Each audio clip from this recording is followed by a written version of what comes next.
شروع اللہ کا نام لے کر جو بڑا مہربان نہایت رحم والا ہے۔ الف لام را، یہ اللہ کی کتاب اور قرآن روشن کی آیتیں ہیں۔ کسی وقت کافر لوگ آرزو کریں گے کہ اے کاش وہ مسلمان ہوتے۔ اے نبی، ان کو ان کے حال پر رہنے دو کہ کھا پی لیں اور فائدے اٹھا لیں، اور لمبی لمبی آرزویں ان کو دنیا میں مشغول کیے رکھیں۔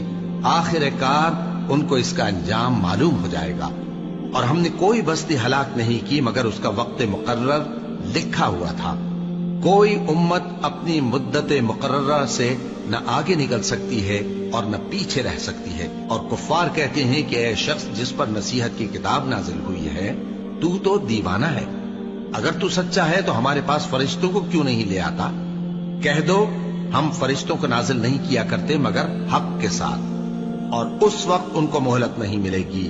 بے شک یہ کتاب نصیحت ہم ہی نے اتاری ہے، اور یقیناً ہم اس کے نگہبان ہیں۔ اور ہم نے تم سے پہلے کے مختلف گروہوں میں بھی پیغمبر بھیجے تھے، اور ان کے پاس کوئی پیغمبر نہیں آتا تھا مگر وہ اس کے ساتھ ہنسی کرتے تھے۔ اسی طرح ہم اس گستاخی کو گناہگاروں کے دلوں میں ڈالے رکھتے ہیں، سو وہ اس پر ایمان نہیں لاتے۔ اور پہلے لوگوں کی روش بھی یہی رہی ہے۔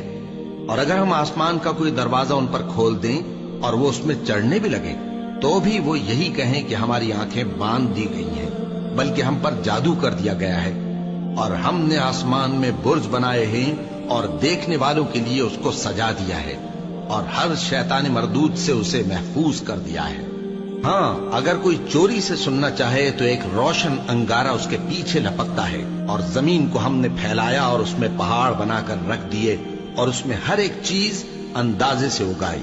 اور ہم نے تمہارے لیے اور ان لوگوں کے لیے جن کو تم روزی نہیں دیتے اس میں معاش کے سامان پیدا کیے، اور ہمارے ہاں ہر چیز کے خزانے ہیں، اور ہم اس کو بمقدار مناسب اتارتے رہتے ہیں۔ اور ہم ہوائیں چلاتے ہیں جو پانی سے بھری ہوئی ہوتی ہیں، سو ہم آسمان سے مے برساتے ہیں، پھر ہم تم کو اس کا پانی پلاتے ہیں، اور تم تو اس کا خزانہ نہیں رکھتے۔ اور یقیناً ہم ہی حیات بخشتے اور ہم ہی موت دیتے ہیں، اور ہم ہی سب کے وارث ہوں گے۔ اور جو لوگ تم میں پہلے گزر چکے ہیں ہم کو معلوم ہے، اور جو پیچھے آنے والے ہیں وہ بھی ہم کو معلوم ہے۔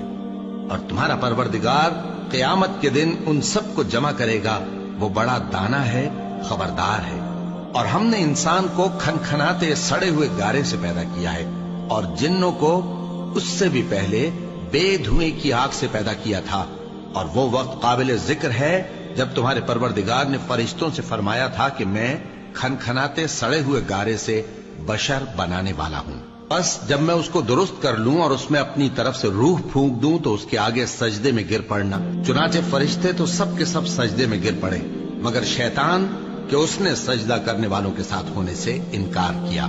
فرمایا اے ابلیس، تجھے کیا ہوا کہ تو سجدہ کرنے والوں میں شامل نہ ہوا؟ اس نے کہا میں ایسا نہیں ہوں کہ انسان کو جس کو تو نے کھنکھناتے سڑے ہوئے گارے سے بنایا ہے سجدہ کروں۔ فرمایا یہاں سے نکل جا کہ اب تو مردود ہے، اور تجھ پر قیامت کے دن تک لعنت برسے گی۔ اس نے کہا کہ پروردگار مجھے اس دن تک مہلت دے جب لوگ مرنے کے بعد زندہ کیے جائیں گے۔ فرمایا اچھا، سو تجھے مہلت دی جاتی ہے وقت مقرر یعنی قیامت کے دن تک۔ اس نے کہا کہ پروردگار جیسا تو نے مجھے بھٹکا دیا ہے میں بھی زمین میں لوگوں کے لیے گناہوں کو آراستہ کر کے دکھاؤں گا اور سب کو بہکاؤں گا۔ ہاں، ان میں جو تیرے خاص بندے ہیں ان پر میرا قابو چلنا مشکل ہے۔ فرمایا کہ مجھ تک پہنچنے کا یہی سیدھا رستہ ہے، جو میرے خاص بندے ہیں ان پر تجھے کچھ قدرت نہیں کہ ان کو گناہ میں ڈال سکے۔ ہاں، بد راہوں میں سے جو تیرے پیچھے چل پڑے، اور ان سب کے وعدے کی جگہ جہنم ہے۔ اس کے 7 دروازے ہیں، ہر ایک دروازے کے لیے ان میں سے الگ الگ حصہ ہے۔ جو متقی ہیں وہ باغوں اور چشموں میں ہوں گے۔ ان سے کہا جائے گا کہ ان میں سلامتی اور امن و اطمینان سے داخل ہو جاؤ، اور ان کے دلوں میں جو کدورت ہوگی ہم اسے نکال دیں گے، گویا بھائی بھائی مسندوں پر ایک دوسرے کے سامنے بیٹھے ہوں۔ نہ ان کو وہاں کوئی تکلیف پہنچے گی اور نہ وہ وہاں سے نکالے جائیں گے۔